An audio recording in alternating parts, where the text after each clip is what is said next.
আসামিদেরকে গ্রেফতার করা, এটা আমাদের একটা ধারাবাহিক সমস্ত অপরাধ সংঘটিত হয়েছে।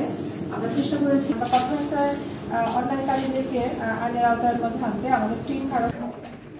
আপনি আমাকে দেখে গত রাতেও কিন্তু আমি একটা অভিযান চলতেছিল এলাকার মধ্যে তার আসামি গ্রেফতারের জন্য আমাদের বিচার ব্যবস্থাটা সেটা আমাদের যতটুকু কাজ। আমাদের গত 22শে আগস্ট একটি ধর্ষণ মামলা হয়েছিল, তার পরিপ্রেক্ষিতে এজাহার নামে 3 জন আসামিকে আমরা গ্রেফতার করতে সমর্থ হয়েছে।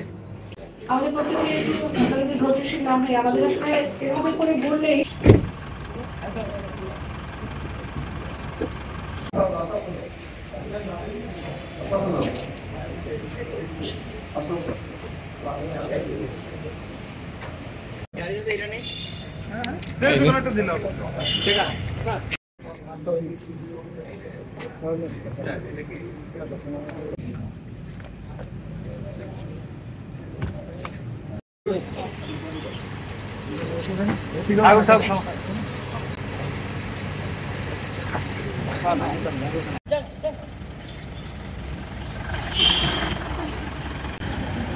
Olha.